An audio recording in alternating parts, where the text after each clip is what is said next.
I'm Rachel Carol Rivas with the Montana Human Rights Network. We very much appreciate all of you for being here with us this evening.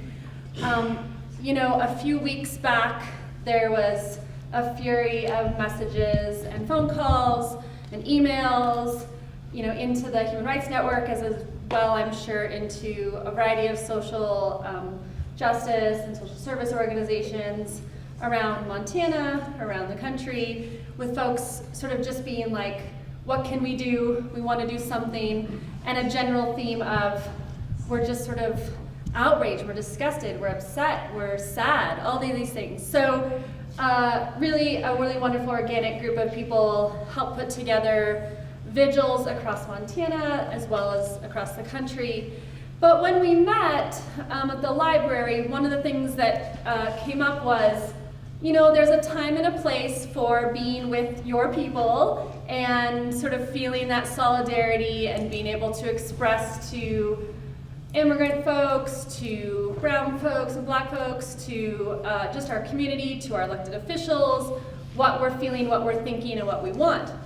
But there's also a time for learning a little, maybe sharing about some information, how things have changed, getting ourselves updated, those of us who might feel like, oh, I know a lot about this, but there's always more to learn. Those of us who think, gosh, I hear a lot about this on the news, but I really don't know anything. And maybe those of us who may really not even sure if we agree or disagree. Folks that might still be, you know, unsure or questioning or have a strong opinion, but are willing to listen and expand. So that is the goal of tonight, is a follow-up that really is more educational in nature. And I'm really thankful that you're all here sharing that with us. We have a great moderator, some wonderful panelists, and we'll have some time for questions. I want to flag just a few things. One, thank you to Carroll College for having us, letting us use this space. So important to have good spaces. If you cannot hear anyone, please just give a signal, because it looks like I could turn things up. There are restrooms right outside of this room, and our awesome friends from HCTV are here filming. So if there's a reason that you would not like your likeness or words on camera, just please flag that for me so that we can make sure we let them know, because that's important to note, that they'll put it up and share it and make sure that other people can view our program tonight who aren't able to be here. So with that, I would like to thank Sasha Frederick, who is the Executive Director of World Montana. Sasha comes from, oh boy, say it for me. From Russia. No, no, yeah, I know, from Russia, which is the largest city in Western Siberia, 2 million in the Russian Federation. She earned her master's degree in education, has served as an educator, making her a good fit for this evening, of a very large school district and leader of a large school district. Later, she went on to Moscow and learned and worked at the top levels of a multinational company, British Petroleum, and earned her second master's in business management. She came to Helena about 6 years ago with her husband Daryl after Lindsay living in Missouri, and her experience herself, as well as her really wonderful experience of being the director of World Montana here, makes her a perfect fit to help moderate this panel tonight and lend her expertise and her great skills as an educator. So with that, I will hand it over, and thank you so much.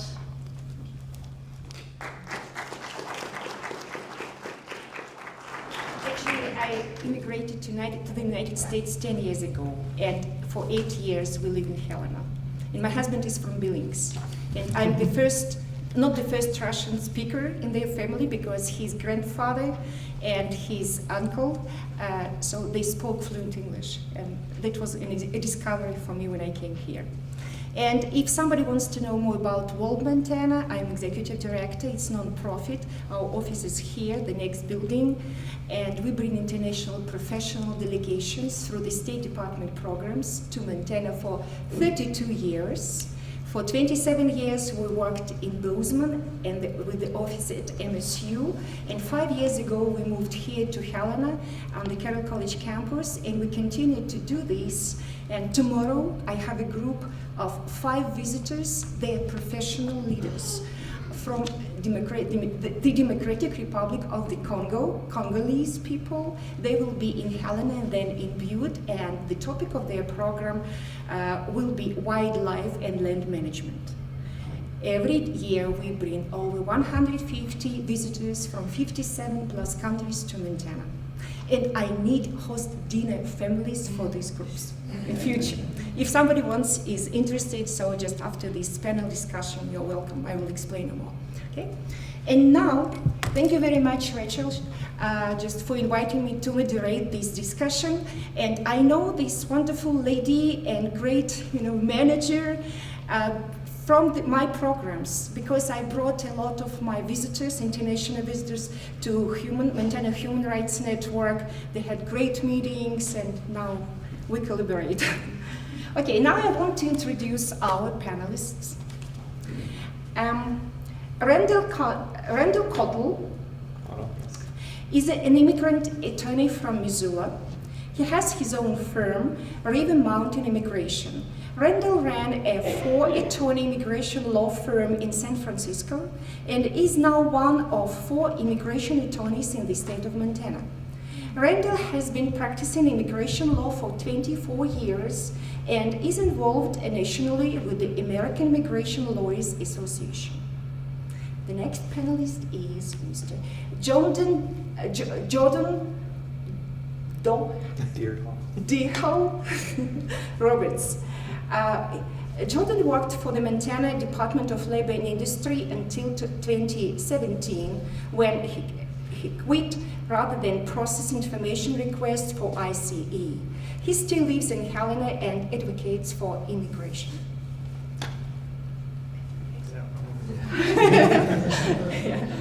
So, Alex Street is a professor of political science at Carroll College, whom he has researched and written about why immigrants naturalize and the history of immigration in politics.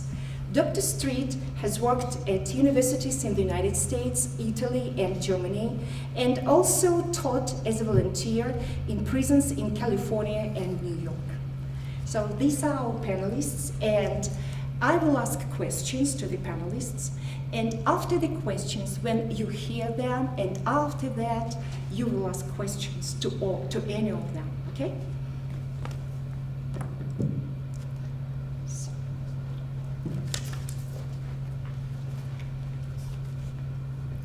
The first question will be to Alex Street.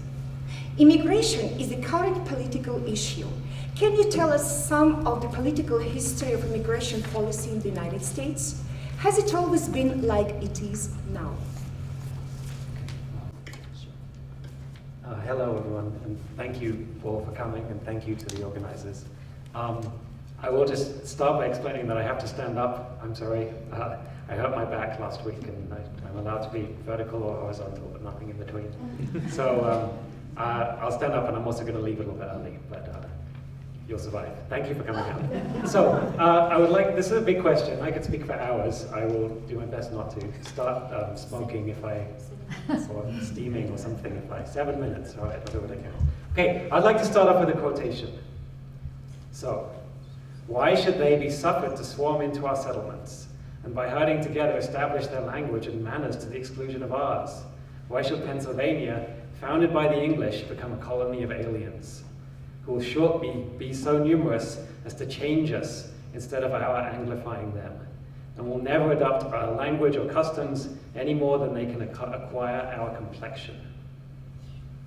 Which leads me to one remark, that the number of purely white people in the world is proportionally very small. All Africa is black or tawny. Asia is chiefly tawny. America, exclusive of the newcomers, wholly so. And in Europe, the Spaniards, Italians, French, Russians, and Swedes are generally of what we call a swarthy complexion, as are the Germans also, the Saxons only excepted, who, with the English, make the principal body of white people on the face of the earth. I could wish their numbers increased. And while we are, as I may say it, scouring our planet by clearing America of woods, and so making this side of our globe reflect a brighter light to the eyes of inhabitants in Mars or Venus, why should we, inside of superior beings, darken its people? Why increase the sons of Africa by planting them in America? where we have so fair an opportunity by excluding all blacks and tawnies of increasing the lovely white and red. But perhaps I am partial to the complexion of my country, for such kind of partiality is natural to mankind. So that's a quotation. Any guesses? Who was that? No. But you've heard that one, perhaps. There's Benjamin Franklin from 1751. And it's somewhat well known as an example of something that keeps on recurring through our history. And that's why I feel like it's a good place to start off by answering this question about how we got to where we are, which is in part we've been here before. He, in fact, I changed a couple of the words there. He referred to the Palatine Boers and to them Germanizing us. That was his concern. Those were the people who he described as swarthy, were the Germans from the Palatinate, which is not the very most northern part of Germany. And so there's a sense in which we've been here before. We've had these fears about America being overwhelmed by these new immigrants who are going to ruin everything. And the news is kind of good and bad, I think, about that. You know, they didn't ruin everything, and yet here we are making the same mistake again and again. I think more specifically, I can try and give a 3-minute summary of American immigration history. This is you have to pay attention, everybody. So, no immigration laws, right? Initially, nothing.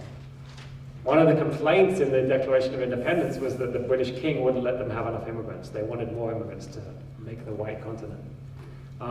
Initially, they couldn't have any immigration laws because the South and North couldn't agree on that kind of stuff. They couldn't have a citizenship law either because they couldn't agree on that kind of thing because of slavery. And so there was nothing really until that issue was settled in the Civil War.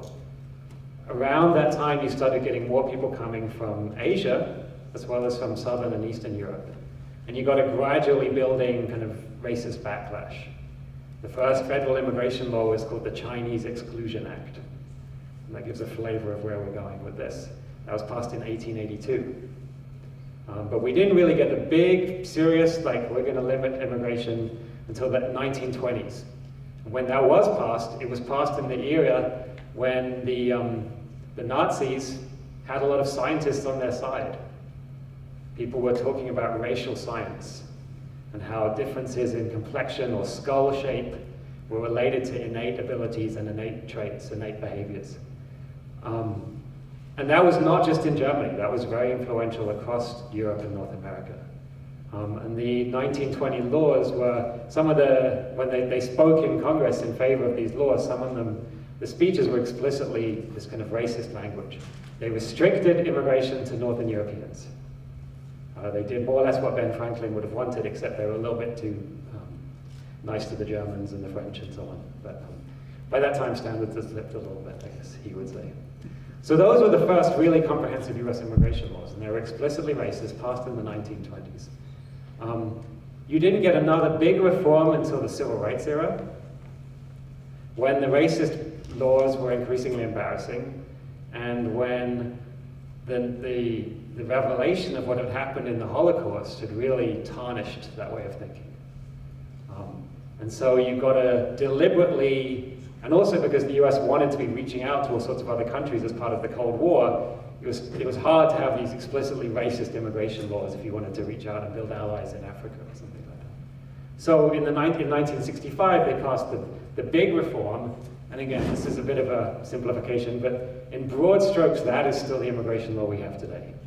And rather than being based on those national origins, which is explicitly racist, it's based on two things: family and employment. So family members can sponsor family members to come to the US, and employers can sponsor people. And that's more or less the system we have now. There were various problems with it.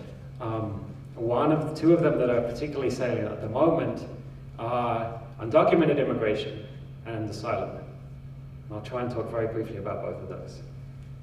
Until 1965, there actually weren't any limits on migration to the US from the Western Hemisphere, from South and Central America. Because that had always been this seasonal thing that just happened. People would come over when the US needed more workers, so that was true when they were building the railroads, that was true when the men had gone away to fight in World War I and II, it was true every summer when there was agricultural products to be picked in California, but then it was seasonal, so people were going back every year. And even after the 1965 law that imposed a limit on every country in the world, rather than, in that sense, it was anti-racist because it was universal. The laws were not really enforced at the southern border, partly because the southern border was very difficult to police. Then starting in the 70s, 80s, and building through the 90s, we got this kind of, again, this racist backlash against that kind of stuff. And this militarization and building up of the border to the point that the Border Patrol and ICE are now some of the biggest domestic agencies, federal agencies. They're bigger than the CIA and the FBI and the FDA and the Coast Guard combined. Wow. In terms of budget and also in terms of number of employees. So we've now got this point where we suddenly have this almost militarized, probably not quite, but serious, heavily enforced and somewhat dangerous border now across the southern border. But it's just been imposed on a region that had decades and decades of seasonal migration experience at that point. And in a context where US employers were still plenty willing to hire undocumented immigrants. And so what it did was it kind of stopped the flow, but it stopped it, the valve points the wrong way, in the sense that once people came across to the US, it was then too risky to make a lot of return journeys. But they weren't going to leave the US. And so now, having had an undocumented population that was mostly seasonal, since the 1990s we have an undocumented population that is basically permanent because it's way too risky to go back and forth across the border the way that people used to do. And that means that a lot of them have US-born family members. Something like 2/3 have US-born children. And those are US citizens because of the 14th Amendment. So we have this weird situation where we have this kind of permanent undocumented population with all sorts of ties to the US. Basically, the only way to get rid of them is going to be some kind of genocidal level of activity.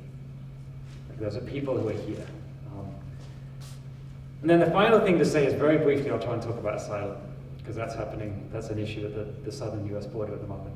The main thing to know about the asylum system is that it was set up right after the Second World War, explicitly as a way of dealing with the tens of millions of people who had been who had to move around because of the Second World War. That was, Jews, but also ethnic Germans who had been chased out of Eastern Europe and Russia, and Slavs who were in the wrong Slavic country. Like, there was this idea that we're going to finally fix this to get the right people in the right borders. That turns out to be humanly impossible because people have this funny habit of sleeping with each other regardless of that kind of thing. So this idea of nationalism, that you get the right people within the right borders, has never been achieved anywhere in the world. But still, that was the idea at the end of the Second World War, is that we'll settle this. They set up to try and resettle people, they set up the refugee system. But it was explicitly, initially limited to Europe, became worldwide in the 1960s. But it's also only for a limited number of bases of persecution. You can't do it just because you're poor, you can't do it because there's an environmental disaster.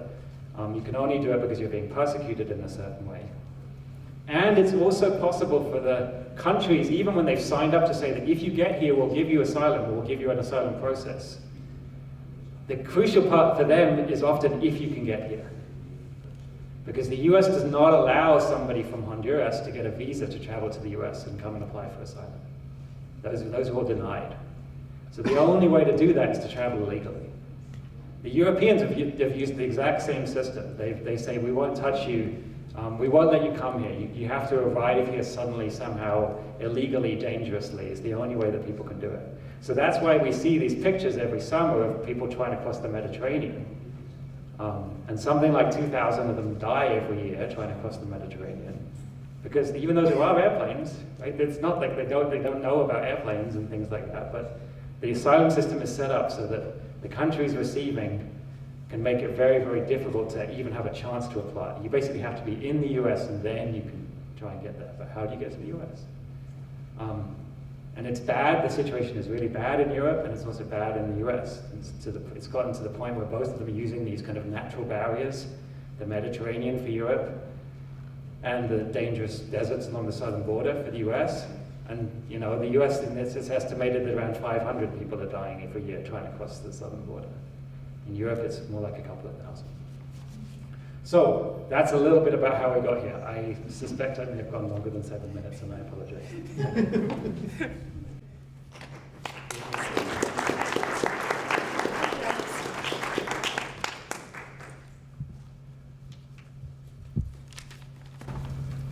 So the next question will be for Randall. When people say, "What don't they just get in line?" How do you respond knowing the process as an attorney?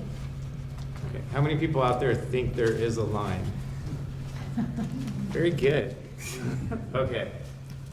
I talk loudly even without this, but so basically the easy response is there is no line, but I actually put this question out to some of my colleagues earlier on Facebook, and I got some interesting answers.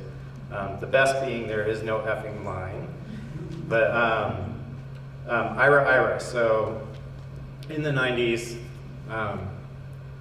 there was a certain president that passed through the worst immigration legislation we've ever seen. Anyone know who that was? Guesses? Yes, Clinton.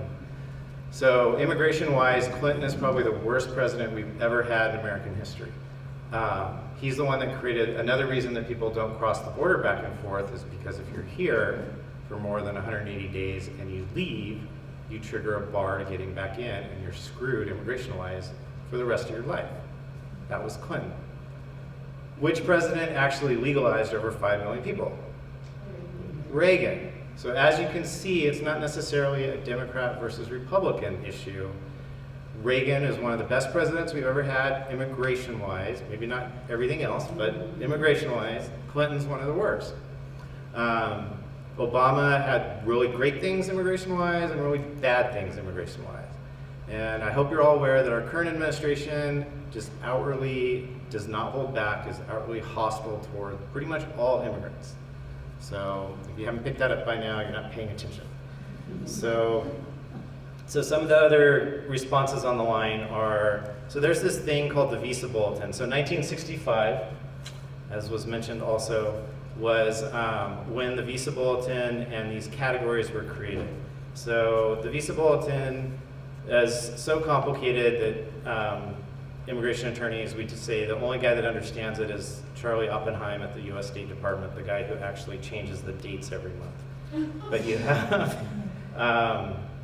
but yeah, if you guys go online and you look at the Visa Bulletin, you'll get confused quickly. But there's different categories. There's unmarried sons and daughters of US citizens, spouses, children, unmarried sons and daughters of permanent residents. Unmarried sons and daughters are over 21, children under 21 for immigration purposes. So if you are an unmarried son or daughter of a permanent resident, you come under this F2B category. You get married, so your petition may have been pending for years. You get married, you kill your petition. There's no category for married sons and daughters of legal permanent residents. So, and the backlog for F2B, if you're from Mexico, is February of 1999, 20 years ago. So you have to stay unmarried for 20 years if you actually want to immigrate through this so-called line. Philippines is even further.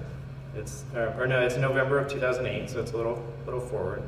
And then the rest of the world is September of 2014. But you can't get married or you kill your petition. So that's part of the Visa Bulletin.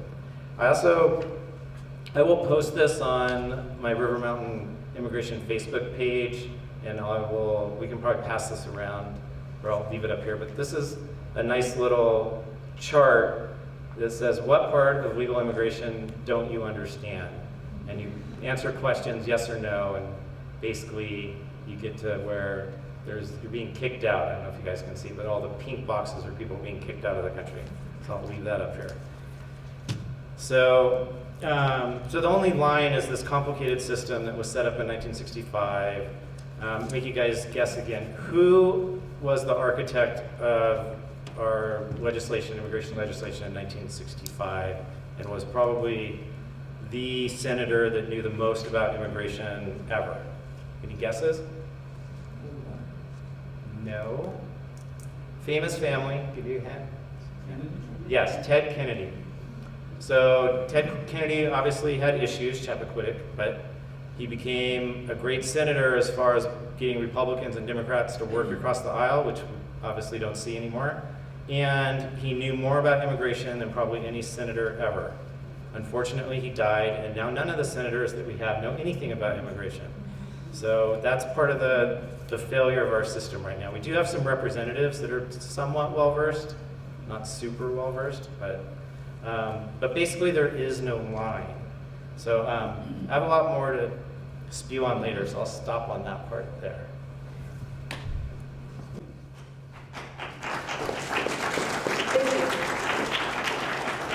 The next question will be for Jordan. Immigration issues are mostly federal, but you came in contact as a state worker. Tell us about that, please. Thank you. Yeah, so my name is Jordan Goodall Roberts, and I used to work with the Montana Department of Labor and Industry. I was a legal secretary for their legal division, and a lot of it was, secretarial work. One of my responsibilities, though, was to process information requests. We get requests from people for various things, and basically my job would be to find out whoever it was who had the information, say, hey, can you send us this? The attorney reviews it, and then it would be my job to put it in whatever format was easy. And one day, February 6th, 2017, late in the day, one of the attorneys came by and said, oh, by the way, keep your eye out for some ICE subpoenas tomorrow. Now, I was in the middle of a couple projects trying to wrap things up before the day ended, so I heard subpoenas tomorrow and sort of just forgot about the rest. And then I get home and I was like, did he say ICE? Now, ICE has never been my favorite part of the federal government. Granted, they're a fairly new part of the federal government. They were created in the security reorganization after September 11th. So when people talk about oh, we can't do that, they talk about ICE like it's this, well-storied institution in our government. No, you probably have canned goods in the back of your cupboard that are older than ICE. But I had seen, when Trump was elected, this kind of ramping up of this anti-immigrant rhetoric. And when I was asked to help process these information requests, I was like, I just couldn't do it. And sort of still think of myself as a good person. There's this thing that people will do, they're oh, it's just a small thing. Because all I would do was basically put together the information, the attorney would review it, I'd sign a little letter saying, here's your information. Sincerely, Jordan Goodall Roberts, and do my little squiggle on that. And that thought I couldn't see myself doing it. And then the next morning I went in and realizing kind of what I was probably gonna end up doing, I call my wife and I say, I may be asked to process these information requests for ICE, and I just can't now. My wife was on her second to last semester of grad school. She was a full-time student, I was the breadwinner. I was expecting there to be a conversation, and she just said, okay. And that was that. And then I spoke with the attorney, and he tried to convince me it was, if they don't dot their I's and cross their T's, we'll send it back to him. I was like, no. Went and talked to my manager, and they're like, oh, well, are you sure? And then I spoke to HR, and they're like, are you really sure? You understand if you quit, you're not eligible for unemployment insurance. I was like, that was kind of a funny question since I've been helping the attorneys process unemployment insurance fraud cases for quite a while. So I was like, yes, I fully understand what would disqualify me for unemployment insurance. And they tried to say, oh, well, maybe we can move you to a different part of the department. And I was like, but then I sat down and thought about it, and I realized not only could I not be the one to sign off on that, but I also couldn't work next to people who would. And so I submitted my 2 weeks notice, and I went home and sent out some tweets. Because I thought I was talking to my friends on Twitter, basically hey, quit my job, because I was asked to help ICE. And then I put my phone away and told my in-laws and we were having dinner, and apparently while that was going on, my tweet went viral, and my life took this like sudden turn. I just thought I was gonna quit a job and, you know, just find a new job somewhere. Anyway, Julie Briskman, she was the lady who got fired for flipping off Trump's motorcade, started this GoFundMe page for me, like out of the blue, and I ended up with more than a year's worth of salary all at once. I was like, oh, this is my job now. This is what I do. And so I've traveled to El Paso, Miramar, Florida, DC. I've been all around kind of continuing this work. And I kind of really appreciate something Rachel had said at the vigil, which she was like, I'm paraphrasing, but it was like, if you see something, like you need to do something, and you might not know what you're doing, but like, do something. That's been pretty much what I've been doing since February of 2017. It's kind of reacting to these opportunities that come up and say, okay, what can I do to help? And so now this is pretty much what I kind of plan to be doing until the wheels fall off, is trying to help people, trying to organize people, because this is not a problem that's going away. I mean, in February last year when I quit, things weren't this bad yet, but I could see where this was going because I could see the rhetoric being used. And it's only gotten worse since then. Okay, the next question for Randall again. How do most people in Montana or in other states come into contact with immigration issues? Do you see those as legitimate? And if not, how would you change the system? Thanks, Sasha. So kind of a broad question, but so I moved to Montana 2 years ago. First of all, what Jordan did took a lot of guts, heart, and soul. I see a lot of people without legal status that are risking a lot, and us immigration attorneys, but we're just cantankerous and obstinate and irritated all the time anyways. But you don't see people like Jordan like stepping up like that and taking that risk, so it's pretty impressive.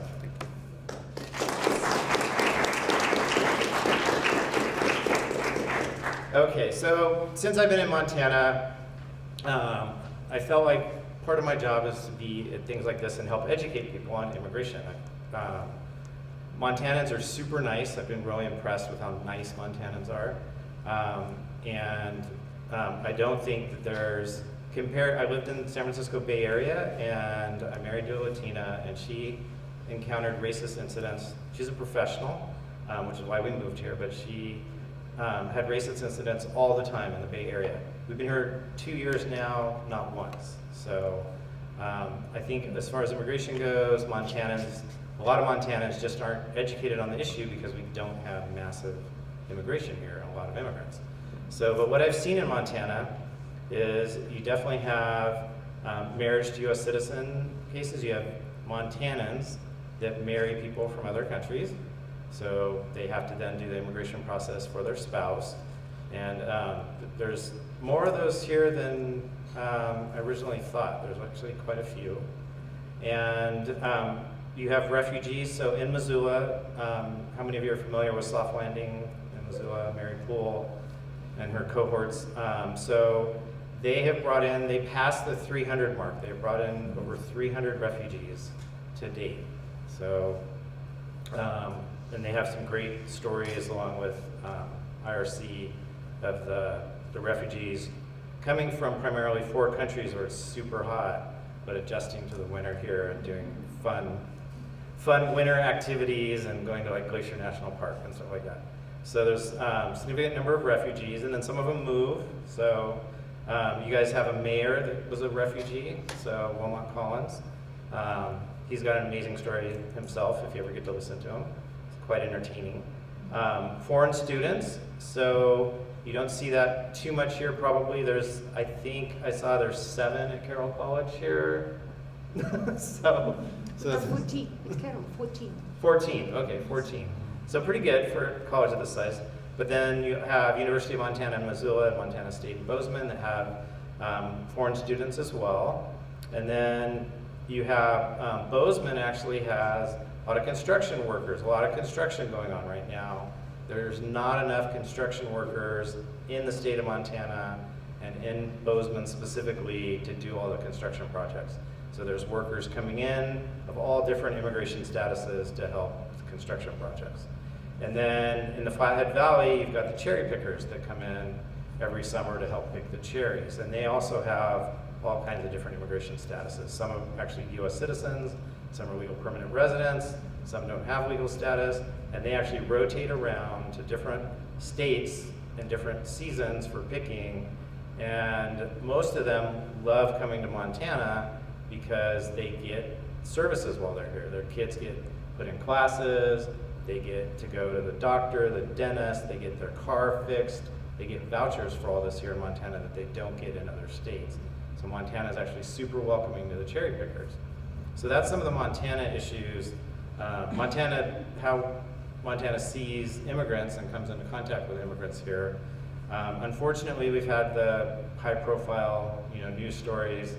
The guy that was on the train that was detained by Customs and Border Protection about 3 weeks ago, I believe. Who's heard about that story?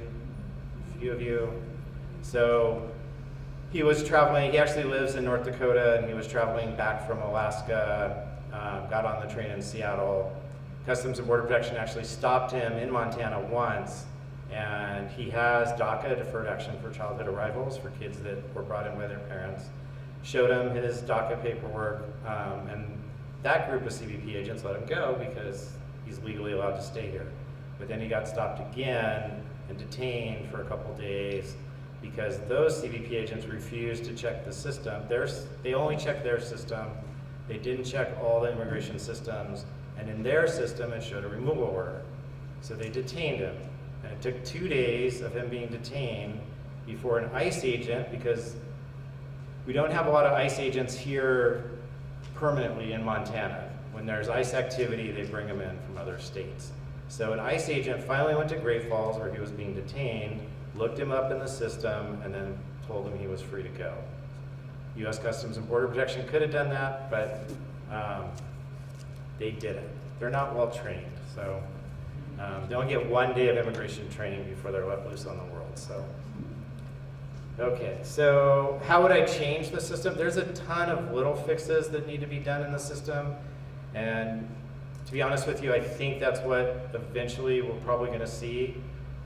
Having practiced for 24 years and hoping for immigration reform and massive change, I'm kind of at the point where I don't think Congress is ever going to do that. It would be nice. It'd be nice if we had some sort of legalization program for at least the DACA kids that have been here forever and were brought in by their parents and had no choice in the matter. I also think that we should have some sort of legalization program for parents of US citizens that have been here for a while, because if we deport the parents, the US citizen kids go back with them. So they can still come in whenever they want, but there's a lot of US citizens that are then hostile to the United States. So, and then immigration courts. I like to say, not when I'm in front of an immigration judge, but when I'm not, I like to say they're not real judges, because they're not. The immigration courts are not Article I federal courts set up under the Constitution. They're administrative courts, kind of like Social Security Court. So we need actual Article I federal courts with constitutional protections for immigrants when they're in court. Unfortunately, this current administration is now trying to bypass the courts completely. They announced 2 days ago that they're going to expand expedited removal. So basically, expedited removal used to only apply at the border. If you got caught at the border, they could either just send you back or they could process you for an expedited removal.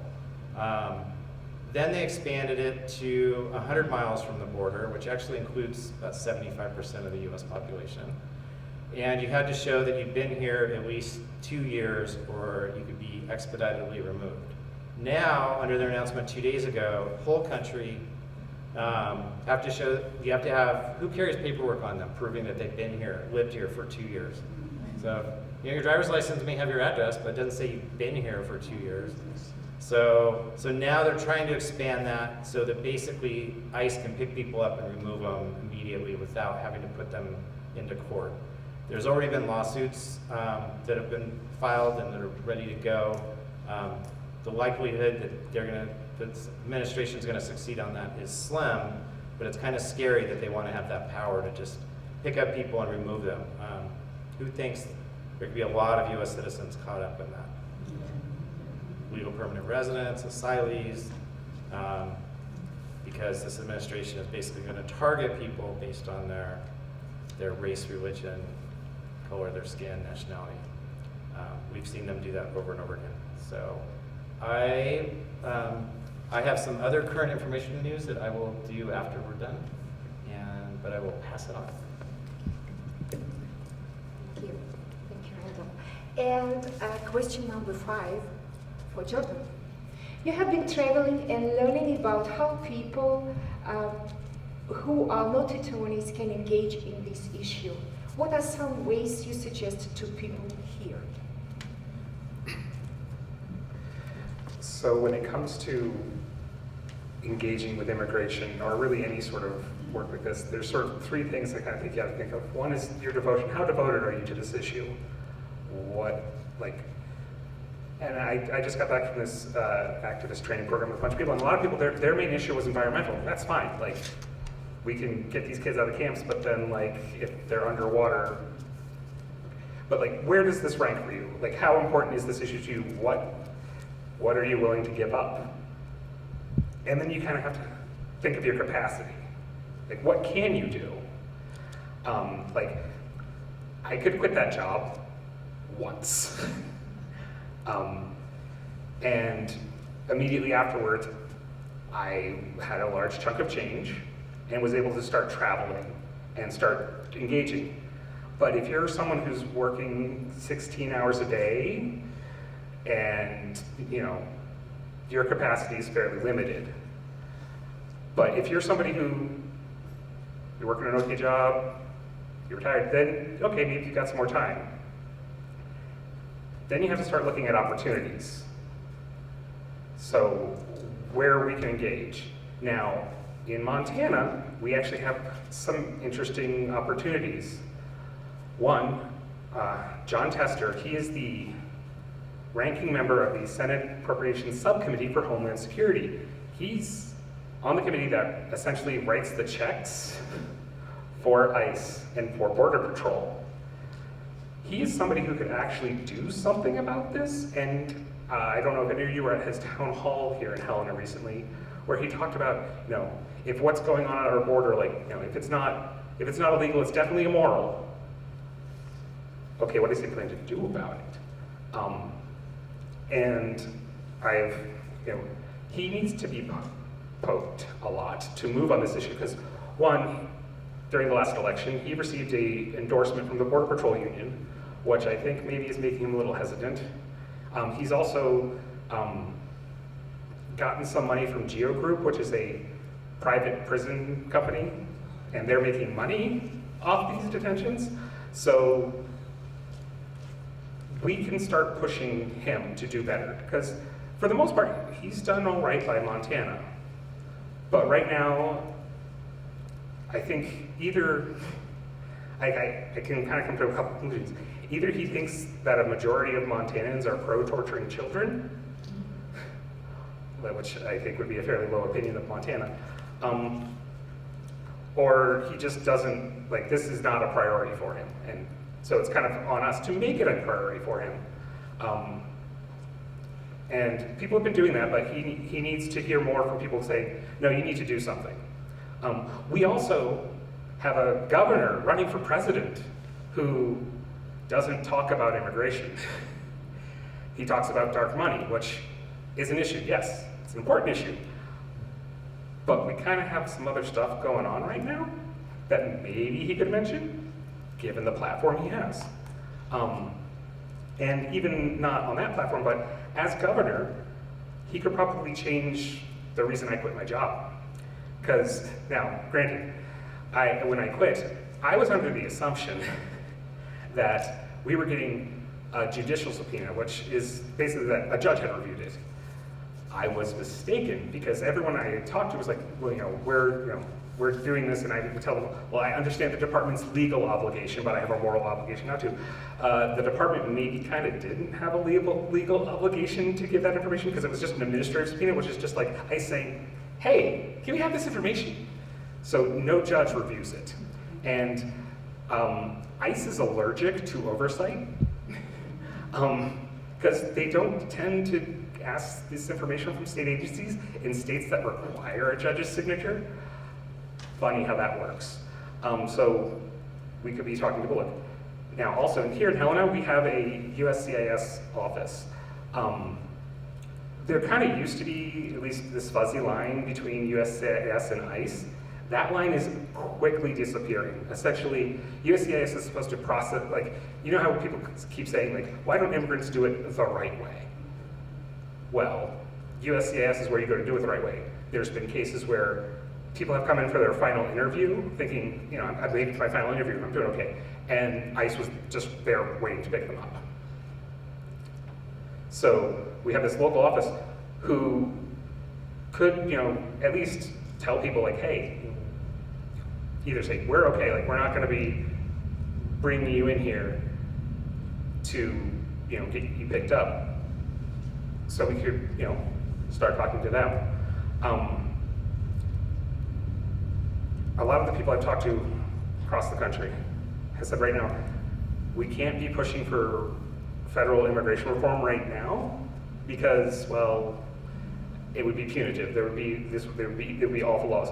But there are some state level things. So there's this group out of Oregon, Kelso, Oregon, that has this driver's license for all program that they're trying to push through, which essentially, like Montana, they have the two versions of IDs. There's the real ID and then there's the regular driver's license. And they're basically trying to make it so that everyone, regardless of status, can have a valid driver's license. What that does is it stops people from getting picked up, you know, like for driving without a license, which puts them in deportation proceedings. I don't know, given our legislature and whatever's going to happen with the governor's race, that's something we can do here, but maybe we can help them. And then, much in the same way a lot of stuff that has changed in the United States, it starts on a state level. You start pushing these changes in different places. So we can work right now on a state level to make it easier. Now, something we could do here, something as simple as a brake light clinic, because that's one of the things people get pulled over a lot for, like, and then, you know, you have a taillight out and suddenly you're in deportation proceedings. Seems like a really bad way to go. But the big thing is you need to find these opportunities, and there may be an opportunity you have. Maybe you know somebody who knows somebody. It's time to start talking to them like, hey, this is going on. Well, you know, maybe you've got a rich Scottish uncle who could start donating to organizations helping immigrants. Maybe you have a friend who's a good friend with somebody like Senator Tester and be like, hey, can you like poke him? Because I called his office for some reason. You know, I've even asked to speak to his staffer for immigration. That hasn't happened yet for some reason. I'm trying not to take it personally. But you probably have some opportunity right now. Something you can think of, it may seem really small, but it's those really small actions can start to stack up pretty quick. Thank you, Joseph. And the last question for Alex. How about the politics of immigration today? Where do you see the big divisions and the opportunities to come together? Thank you. I mean, this is a hard question, I thought. I think, as we know, the President Trump is using a lot of very anti-immigrant language and is pushing the federal agencies to break the systems that we have, basically. They're trying to break the asylum system so it doesn't work any longer. They're doing their best to break the system for granting student visas. Student visas and even employment visas, they're making it harder to get those. Those are of great economic benefit to the United States. since the US started really diversifying its immigrant pool in the 1960s, just a ton of the world's most entrepreneurial people have come to the United States because they can. And if it's difficult, then that kind of makes the process even more selective and you get these even brighter people. And it's been economically beneficial to the United States. But the Trump administration is trying to break that. My sense, I think a bit like Randall, is that we won't see big immigration reform. I think it's also worth reminding ourselves that President Trump is not a very strong president. He doesn't have big majorities. He's not very popular. He doesn't have a lot of staying power, it seems like sometimes. And so I'm also very skeptical that he's going to get through another immigration reform of the kind that we saw in the 1920s. But there are a lot of things that they can kind of break. So that seems to me like the foreseeable future, and make things gradually more inhumane of US immigration policy. The areas that people could come together, again, we can look to this history and remind ourselves that we've been through this before, and we were wrong to freak out then, and maybe probably we're wrong now. One of the things that has become very important and has always been important just to the process of immigration is family members, because families sponsor each other. You know, people don't just show up in Helena, Montana looking for a job, for the most part. I kind of did that, but I kind of had a job, but even I wouldn't have been here if it wasn't for my American wife. So in general, people just don't show up at random and try and go somewhere. They tend to go where they have some connections, where people from their village have been going, where they have an uncle who can help them get their first job, and then they start building. And humans also have this propensity to sleep with each other and make beautiful babies that mess up all of the racial categories that people are coming up with. And so there are all sorts of ways in which Americans are connected to each other, connected by family. There was a lot of pressure on immigration policy to make it more family friendly. That was one of the big things that even the racists didn't like about the 1920s law, is that it became harder for somebody to sponsor their uncle or their aged parents who needed to come and live with them, because that was the one who could support the aging parents. People saying that to their congressperson, that really comes home, and you worry that those people really care about that issue and they're really going to get organized and do the kind of things that Jordan's talking about and really try and advocate. So family is one of the unifying principles, and I think it's part of the basis of the more humane policies that we have, such as DACA, is this principle that people who came here as children, potentially their family members would get some kind of status. The Obama administration tried to extend that a bit. So to the extent that I can see unifying hope, it might be around thinking about the benefits of immigration to the country, or the value of family to everybody. The final thing I would say is that I think that Jordan is right, and I agree, admirable in taking such a brave step. I fear that I would not be so brave. But even those of us, even those of you like me, the more cowardly among us, there are still things that we can do that are a little bit brave for us. Because in general, political persuasion is very hard, especially in a time when the parties are quite far apart, as at the moment. But the things that are most likely to make persuasion happen are the most personal, and in some ways the hardest things to do. So talking to your neighbors, who you know seem kind of different from you politically, and it's going to be kind of awkward, because you're going to see them, and you see their kids, and it's an awkward conversation to have. But talking to them, asking them, have they thought about how they're going to vote? Have they thought about the way that their vote might reflect some of these inhumane immigration policies? You know, those are hard conversations to have, but also effective, because they know that you're putting something on the line when you do that. Asking your kids, making sure that people who have become disengaged from the political system, who are not really sure that they have much hope, telling them that they need to vote. Asking the people we know to do things, and asking in a way that shows that it really matters to us.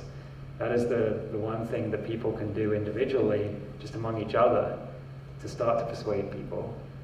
And if enough people do that, that is part of how places change, right? That's part of how the U.S. The civil rights era, that was part of that was just these awkward individual conversations. Or the way the attitudes have shifted on gay marriage, that was partly because people were going to their parents and saying, we need to talk. And that's a hard conversation, but those are also some of the most powerful conversations. So, I can't say that I have much hope at the moment, I'm afraid, but I do feel an obligation. I suspect a lot of you who are here today as well feel an obligation to try and do something. And it can start as simply as making sure that people are voting and talking to the people who you think may disagree with you. Trying to respect them, but talking to them about why it matters. That's it from me. Thank you.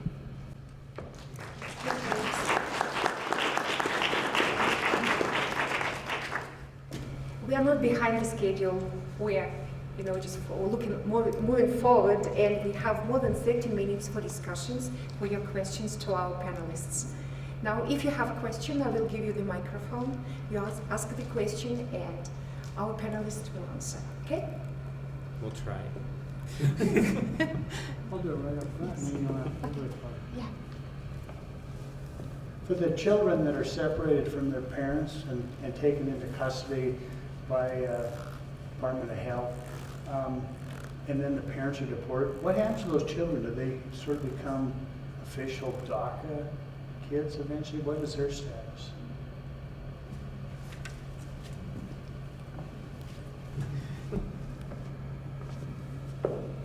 Yeah, so for the kids that were separated from their parents, which is still happening, even though there's a court order that's supposed to be prohibiting that right now.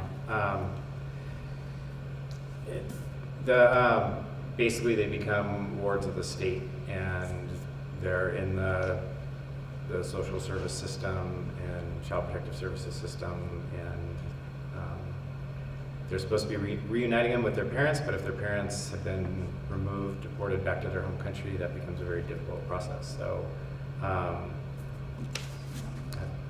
so I always like to give people like cutting edge immigration news that's just come out, but I'll do this over time. But one of them is, how many of you know who actress Natalie Portman is? Okay. So, she's a great actress. She recently came out, another brave person, because I'm sure some of her fans are not happy with her, but she's going to be playing Anne Frank. We all know who Anne Frank was. And she's comparing Anne Frank having to hide from the Nazis to what we're doing to immigrants hiding from ICE right now, because of what's likely to happen to them if they're caught. So props to Natalie Portman. Hopefully that kind of answered your question. Randall, are those children under what is their immigration status? So they're not DACA. So DACA, Deferred Action for Childhood Arrivals, are kids that have been here at least 5 years, basically have no criminal issues whatsoever, and they were brought in when they were under 16. So there's currently no new DACA applications are allowed. They're not allowing travel permits for DACA kids any longer. They're only doing DACA renewals. So, and that's only because several courts said that they have to. So, so the kids that are here, well, that's a good question. I was actually on the phone with a group of social service and child protective service people in another city here in Montana earlier today, dealing with 3 of their kids and their immigration issues, and gets super complicated when you've got, the parents are losing parental rights and the kids are immigrants, so there's no easy answers to that, unfortunately.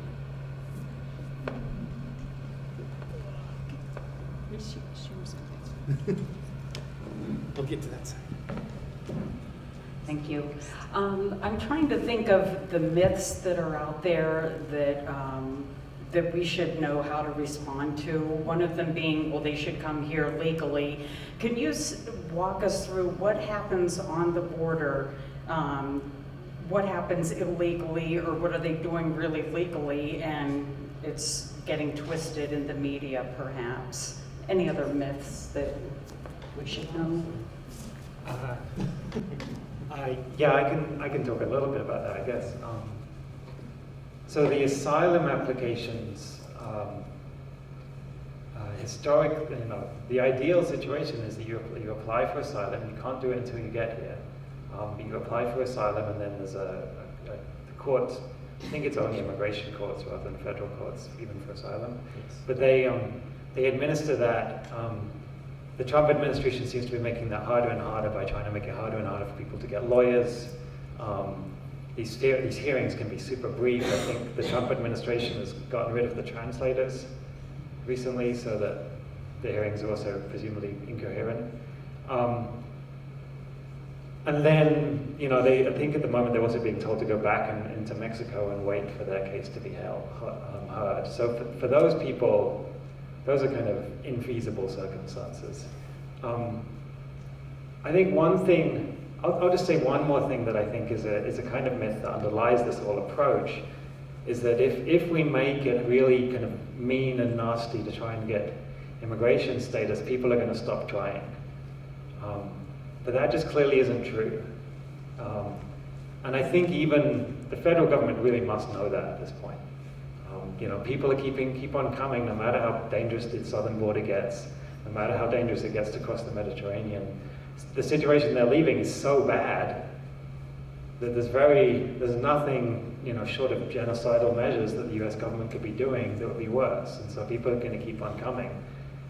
And given that everyone must know that, it does seem like a lot of what the government is doing is just kind of cruelty for the sake of a US audience. Like for a while, maybe you could say, okay, they're trying to deter people from coming. Maybe that was a somewhat feasible policy. But at this point, the US government has been trying to do that for 20 years, pretty hard. It clearly isn't working, and so it just seems like cruelty for the sake of exciting a domestic audience of racists, which is sad, but that really seems to be what's going on. Good job, Alex. Just a couple of points. So we are currently in violation of both federal and international law on everything we do on asylum that this administration is trying to implement and has implemented. We have signed on to treaties post-World War II. We're in violation of federal law as well. And pretty much everything that's on Fox News or comes out of anyone in this administration is a myth. There's no truth on immigration coming out of this administration or on Fox News. So the fact that the border crisis, border emergency is crap. There's less people coming today than any time since the 1970s across the border. It's not an emergency. It's not like we have millions of people flooding across our border that want to cause us harm. When this administration sent the military down there, the military was really upset. They did not want to be down there. That's not their job. And they're actually limited as to what they can do inside the United States. So they were basically hauling stuff for Border Patrol. So not a good use of our military. I could do a whole 2-hour presentation on how this administration has screwed our military, especially immigrants in the military, but that's for another time. Can I just add real quick? One of the things, maybe it's one of the news stories you have, but they shifted the goalposts recently on the asylum. Basically, people were waiting, like they were waiting on the list on the other side, and then they were told, if you wait, they made a line, and people were waiting in that line, and then the Trump administration just said, nah. So this idea that that people are entering illegally, like Alex has said, you have to get on U.S. soil at or in between a port of entry. So this idea that people are doing this illegally, it's bunk. But then when they get here, this idea that we have to detain them is also bunk. There is no legal or logistical reason why we are detaining people. The Obama administration had this pilot program that was more community-oriented and about getting people to show up for the immigration, and it was working. And if the human rights argument is not convincing, it was cheaper. It was less of a burden on the taxpayer. So if one of them is, somebody might say, it's like, oh, they're coming here, no, they're doing what we told them to do.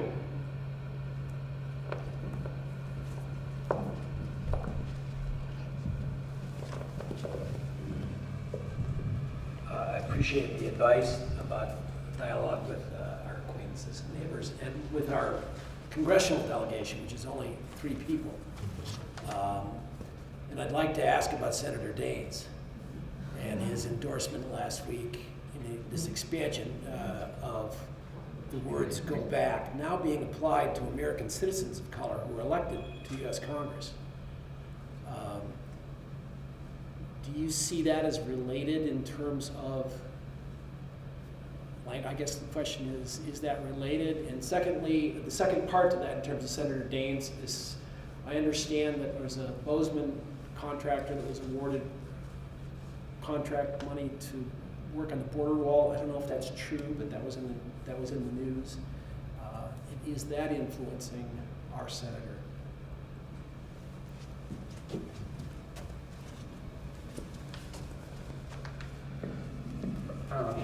So one of the things that Daines latched onto that language because I think he thought it was going to play a little bit better here.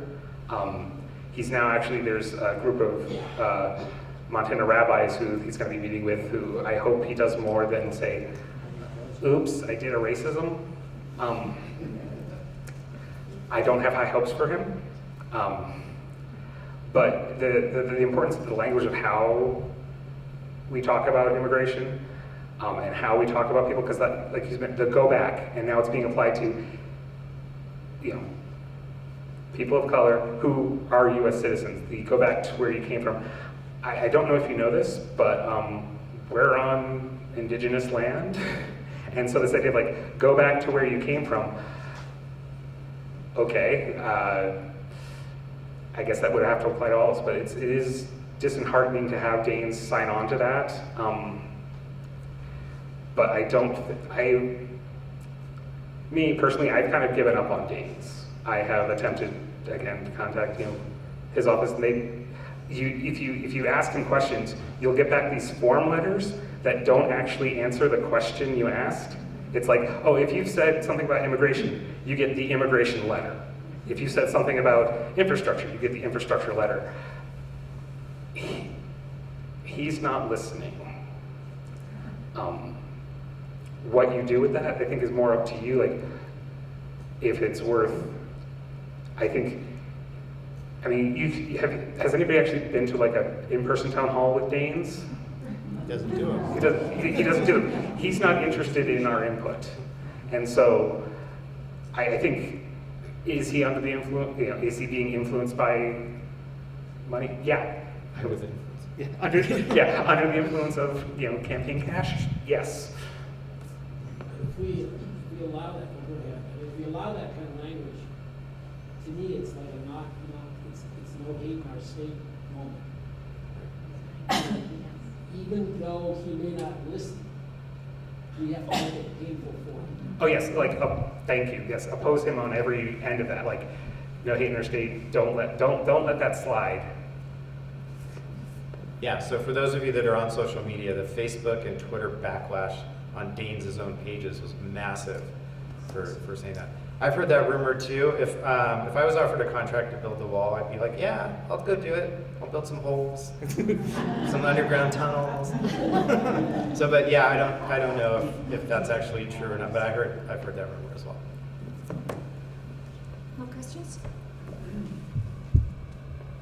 Yes.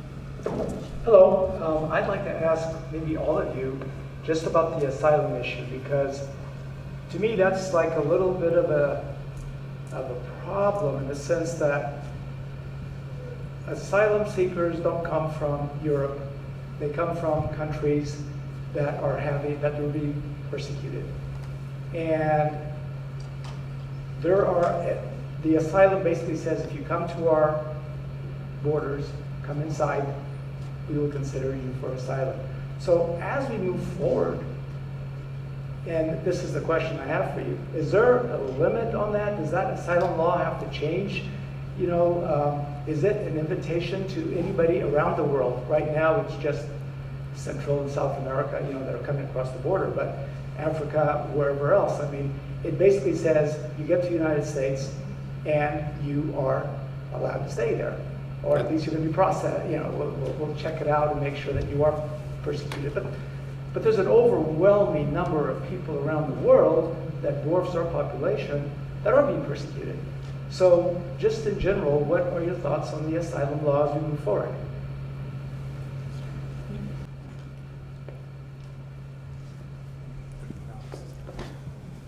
I have a couple of things to say. So the one thing to understand is that you apply for asylum, which also means you're applying for refugee status. You've probably heard the word refugee as well. They are two somewhat separate systems, though. The well, it's not actually, it's the Geneva Convention, was signed in 1951 and set up this thing called the High Commissioner for Refugees. They run camps for refugees, mostly right next to war-torn countries. And that is where over 80% of the world's refugees is in United Nations camps right next to war-torn countries. So the countries with the biggest numbers of refugees include Pakistan, because there's a history of conflict in that region. Actually, a lot of them have been there for decades from the Afghan war. Lebanon, Turkey, countries around, some of the countries that have had really terrible conflicts in southern Africa, so some of the countries around the Democratic Republic of Congo. That's where most of the world's refugees are. And they basically, their option is they can stay in the camp and hope things get better. And often it doesn't. And the United States has a history of actually taking the most refugees of any country in the world. So the United States historically for the last few decades has taken something like 100,000 refugees per year. There is actually a process in those refugee camps of applying to come to the United States. The problem is that your chances, that even though the United States was taking relatively many, were very, very, very, very slight, because there's millions of people in these camps. But that process had a long vetting process, something like a 2-year application process. You have to stay in the camp. And then a tiny fraction of those people get to go to the US, some go to Canada. The Canadians have a reputation for going and picking out the doctors. So it's not necessarily always an enlightening process, but there is a way to do that. And then there's also this asylum process where if you can get to the country, then you can apply. And you're right, that is open to anyone in the world and always has been. It's just that because of geographical limitations, it's hard to swim across the Atlantic. You might be able to swim across the Rio Grande.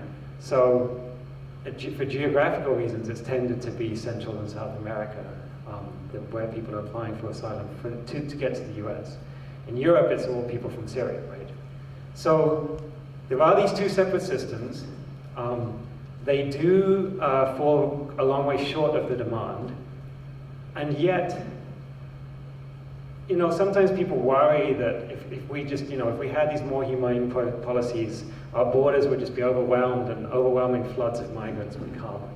And from what we can tell, that isn't really the case.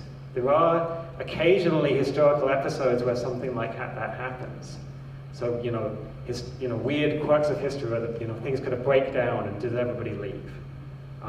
And the answer typically is no. The most that anyone has ever found is that something like 10% of the population would leave. Most people actually want to stay where they are. That's part of the reason that most people are still in those refugee camps, rather than trying to get out. They want to stay where they are, they want to go back. So I just don't think it's true that if we had more humane immigration policies, this country would be overwhelmed by a flood of immigrants. It's kind of the flip side of the Terrence story that we were talking about a minute ago. It's just, it doesn't seem to be true that you can either be really cruel and really bad or be overwhelmed by immigration. There's so much room in the middle for having a more humane policy and doing things that are mutually beneficial in most cases. Again, I don't know whether you've heard this example, but Sergey Brin, one of the two co-founders of Google, his parents were Jewish refugees from the Soviet Union who came to the United States.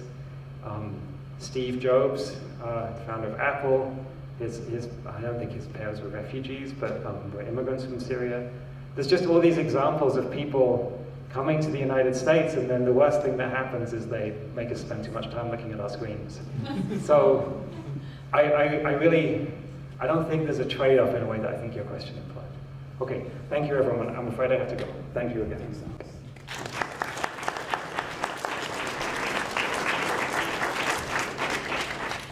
So a couple of quick follow-ups to that.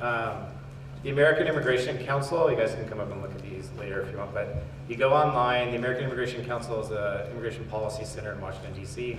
They have a lot of really good publications and fact sheets. There's one called An Overview of U.S. Refugee Law and Policy. There's one called Asylum in the United States. They're not that long, but they have a lot of information that's will give you an idea of what's going on.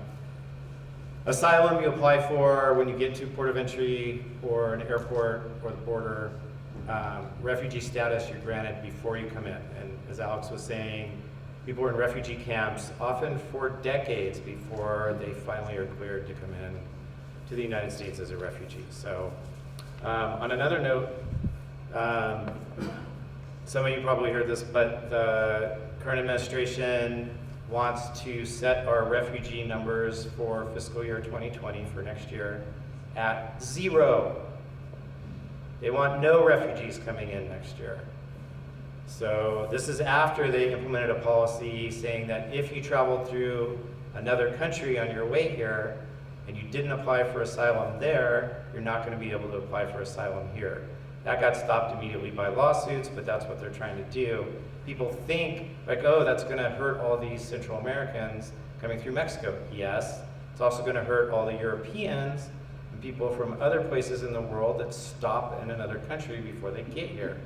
So it doesn't just apply to Central Americans. On a more positive note,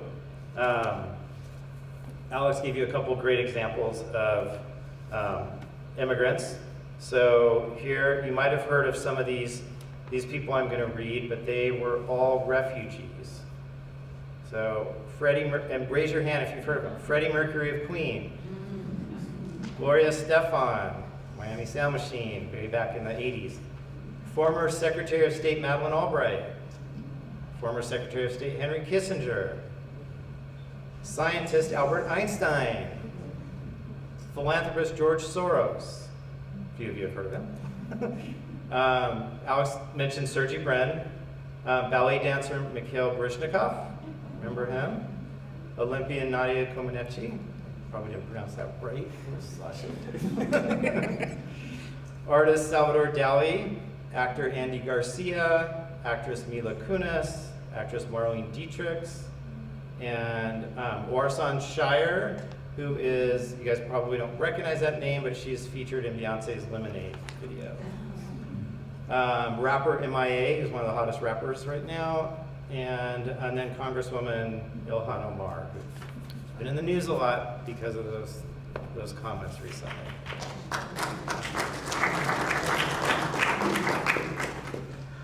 One of the things we can do, like, there are reasons people are migrating from these areas. Like, most people want to stay in their home. They want to stay where they have connections. But a lot of times, our foreign policy is part of the reason people are fleeing. We have a bad habit of trying to choose other people's leaders because we want them to be, we want pro-American leaders, so we have this short-sighted security goal of like, okay, well, we'll nudge this here. We might, train some death squads here. And then we put in place leaders who are, supposedly good for us, but they destabilize these areas. And so if we want to work on, letting people stay where they want to, then we maybe need to start rethinking the way American foreign policy is affecting these countries. And another one we have to look at right now is climate change. We're going to have a lot of people fleeing regions because they're underwater or they become uninhabitable. So if there's a worry that there's going to be a bunch of people coming, we can start working on ways to change the things that push people out of their homes. And as far as political strategy goes, this is going to be a lot of work. Like Alex said, it's talking to your neighbors, talking to the uncle who only watches Fox News, but also it's not letting the politicians we elect get away with, oh, we'll take care of that next year, after the next election. It's one of the frustrating things you keep seeing is people going, oh, well, you know, I'll give you an example. I'm on the Lewis and Clark County Democratic Central Committee. I had attempted back before the last election to say, hey, can we do a resolution to sort of ask Hester to condemn what's going on at the border? Seems like it would be a good thing to do. And that got shot down. But a lot of people are like, oh no, let's wait till after the election first. Okay. And then it's like, oh, well, he just got elected. We can't like ask him to be, like, when it comes to politics, when you hear the word wait, it's really starting to be never, so don't let people sit there and say, oh, well, we'll handle that next election. It's like, no, this is an issue now, so start pushing for that now. To Montana in 2008, and I met my husband in Prague occasionally because he has Russian Czech roots. So any immigrant needs attention and understanding when he comes here. And now I feel myself like as a cosmopolitan person because I'm so happy to have my job because I work with all the world. At the same time, I like to involve former refugees and immigrants into my programs, and they feel, for example, maybe you know these people, they are former refugees, young couple, while he is from Cuba, she is from Haiti. They have 2 girls, and they participate in my programs, and they ask me, Sasha, when else? Who else is coming? And this Congo group coming tomorrow, they will host dinner for them. They want to be needed.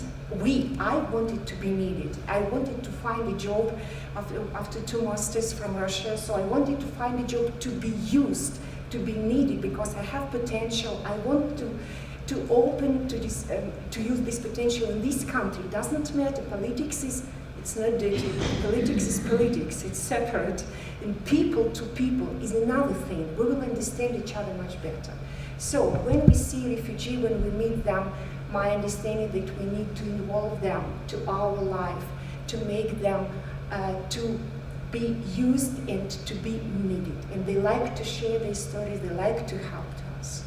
Yeah, and one more thing, it's my personal opinion.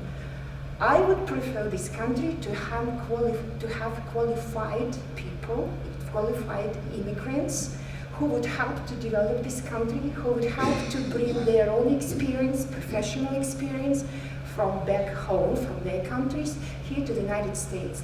And because their experience, their professional knowledges that they bring from their native countries, they help to develop this country as well. This is my opinion. And my opinion is that not all refugees are worth to come to the United States.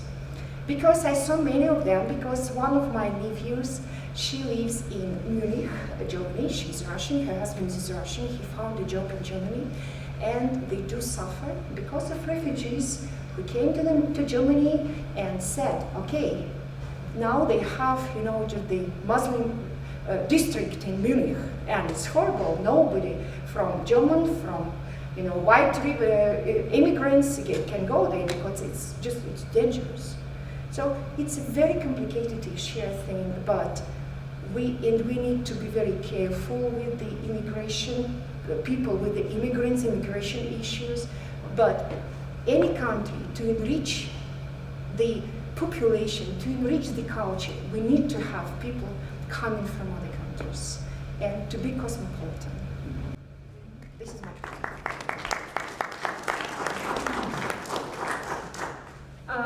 I think we'll wrap up. Sasha, thank you so much for moderating. Thank you, Randall and Jordan, for being on the panel. Thank you for all of you for questions. I think, the reality is it is complicated and it's global in nature. I'm going to share this to finish up. Yesterday, you'll see on the table there's a flyer about if you encounter a hate incident or if you know someone who does, and some ways you could respond. So we have an online reporting form in addition to other ways. But the meat of the Montana Human Rights Network for a long time has been really researching the white supremacist movement, the militia movement, how it affects our communities, then doing proactive human rights work. So the flyer that was reported to us yesterday from Kalispell had the label "The Daily Stormer" on the bottom. Do you all remember the Daily Stormer is the white nationalist website that perpetrated this troll storm against the Jewish people up in Whitefish? So the flyer that was put up yesterday was, "Report any and all illegal aliens to U.S. Immigration Customs Enforcement. They have broken the law." And then call, and they have the phone number, with a picture of very sort of white-looking ICE agents with guns to the head of very Latino-looking men and picking them up and throwing them out. And I will say the themes of the white nationalist movement have been pretty consistent, and I think Alex talked a bit about the themes in politics, but the themes of the white nationalist movement, as I have seen, as the network has recorded for almost 30 years, and my work in the last 12 years, are pretty consistent, and one of those is very much xenophobia. But what is different is that that theme is not contained within the white supremacist and white nationalist movement right now. It is moved from the margins to the mainstream, into mainstream politics. And those same language is replicated by politicians. And I think those things ebb and flow, but I see that consistency, and it concerns me that it's not being held over on the sides and the margins, but it's actually being legitimate public discourse. So it works both ways. What makes its way from the margins to the mainstream, I think on sort of the far right and the racist movement, it works on our side. What makes its way into the mainstream can be the things that we work on and we push for and we have to ask for and talk, but it can only happen if we gather, we act, we make those conversations happen. And so my opinion, my little own political sort of analysis on what are the salient messages that we can use on this, I think Alex is right about family and family reunification. I think the theme of family is strong because all of us sort of, no matter how maybe broken or how chosen family or birth family we have, that theme of family is very common and consistent. And so I think that theme of family is really strong, but also the theme of family story, because there is, with each of us, a family story about how we got to where we are right now. And so if that is that you are an Indigenous person, and so your story is, my people have been here, and this is how we stayed here. But for many, many, many of us, most of us, in fact, the 90% of Montana probably, the family stories include those stories of immigration. And I remember when I got a really awful email from my uncle, it was my dad's cousin, in 2010 that was decrying immigrants, really horrible. And my response was, hey, I remember the stories you told me about our Irish Catholic family and the experiences of Irish Catholic people in Montana and in New York, and why people came across the High Line to this place. And I feel like I hear the same language. And it wasn't like he accepted it right away. He was sort of like, who do you think you are, you little snot-nosed brat? But then we talked again, and he didn't send that email, and I feel like it was sort of one of those moments. And so I think that family story theme, and then that story theme that happened, and then we figured it out, and then we did something better. And I think that's happened in Montana. We've had that happen here. We figured it out. We did something better. We jailed 80 people under our sedition acts. We figured it out. And in 2006, we had a governor who pardoned all of those folks because, yes, it had been a long time, and man, they shouldn't have had to wait their families, but we figured it out. And so we can figure it out. And I think that that's sort of the story. We can turn that corner. We can take each of our stories and find that space of empathy.